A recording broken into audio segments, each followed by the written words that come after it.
Today we're going to be doing something called solving equations for specific variables, or they're called literal equations. So they're basically equations with a bunch of letters, and the directions will tell us what letter to solve for, and we're just going to manipulate the equations so that we have that variable all by itself at the end. We're going to do plenty of examples, and then you guys can email me or call me or anything if you have any questions. So these are the steps for solving them. You're going to want to write these steps down. So pause the video or something so that you have time to write these, but I'll read through them quickly. So step one, you're going to identify the variable you're asked to solve the equation for. After you've identified that, then you're going to circle that variable and keep it circled throughout the whole problem so that you know exactly what letter you're trying to get by itself. Decide what needs to be undone. So look at the relationship between the other letters in that variable and decide if there's multiplication there, then you need to divide. If there's addition, then you need to subtract. You just have to think back to those skills that we've been honing in on the past few weeks. And then the last thing you need to do is solve. Okay, so the first equation we've got is E equals HTR. And that T in parentheses is telling us that that's the letter that we're solving for. So I'm going to circle that T, and that means that I need to get that T by itself. So I need to get rid of the H and the R that are attached to it. We need to think about what mathematical operation is there that I need to undo. So the H, T, and R are all being multiplied right now. The opposite of multiplying is dividing. So I need to divide both sides by HR, and that cancels it over here, and then do the same thing here. So on the right, I'm just left with T, and on the left, whoops, this is supposed to be an H. On the left, I have E over HR. I can't simplify that anymore. It's already in its lowest term, so this would be the solution to the first problem. I know it's weird looking, it's a bunch of letters, but we got T by itself, which was the end goal. Okay, the next one, I've got y equals 5x minus 6. The x in parentheses means that that's what I'm solving for. So I'm going to circle that, and I need to move everything away from it. So the first thing we're going to undo is that minus 6. The opposite of subtraction is addition. So I'm going to add 6 to both sides.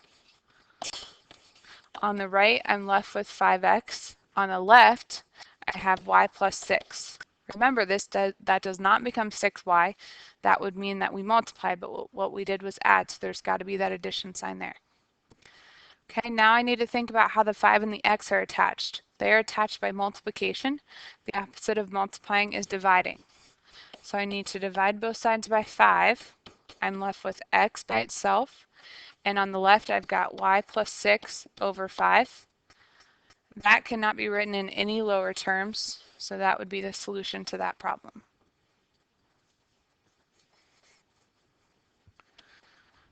Okay, next one, I've got x plus y over 3 equals 5.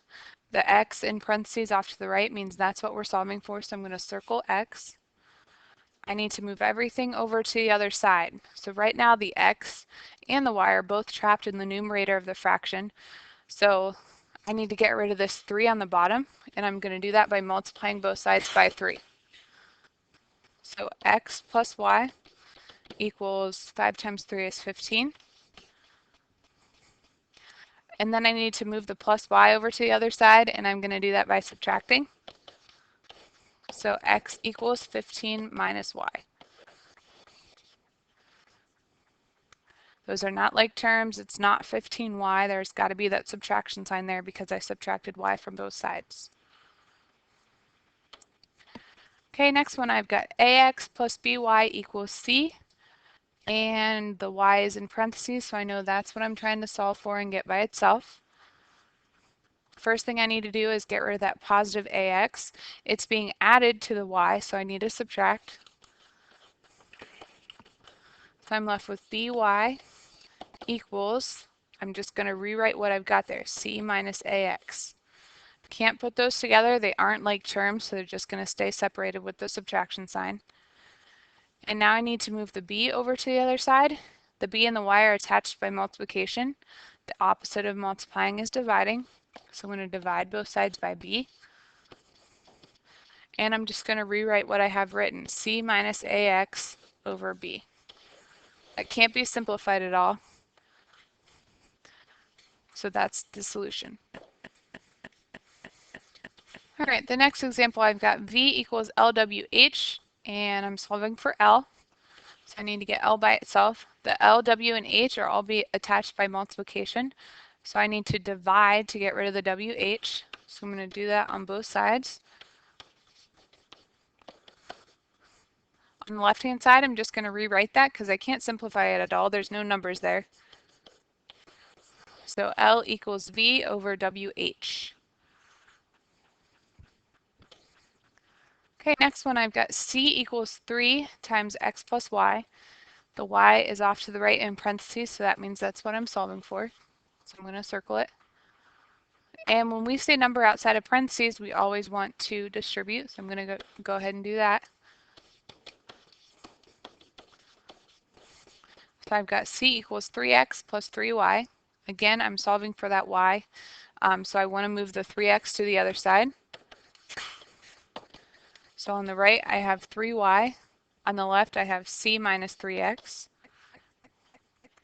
And then I'm going to divide both sides by 3. So I've got y equals c minus 3x over 3.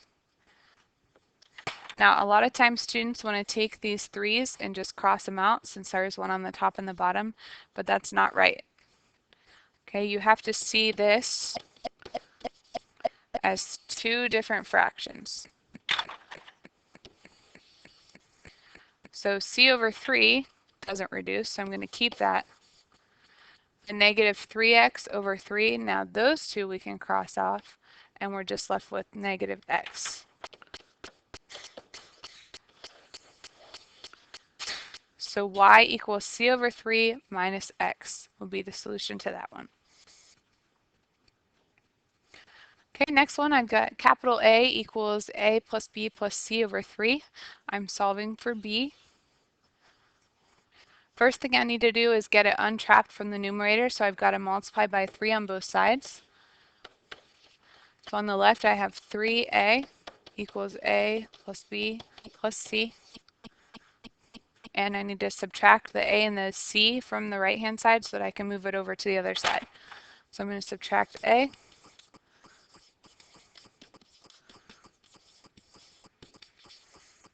And then I need to subtract the c as well. So on the left I have 3 capital A minus lowercase a minus lowercase c equals b.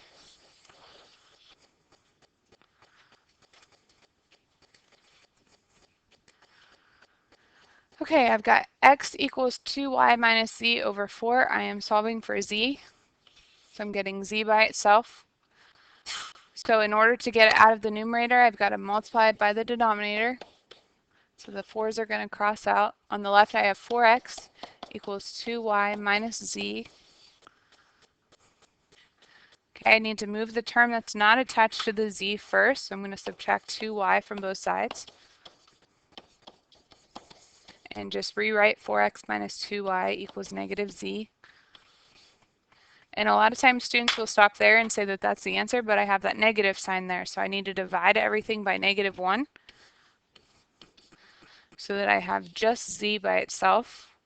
And when you divide by a negative sign, you just flip it. So the 4x becomes negative and the negative 2y becomes positive. Okay, all your homework can be found on Google Classroom. If you have questions, make sure you contact me.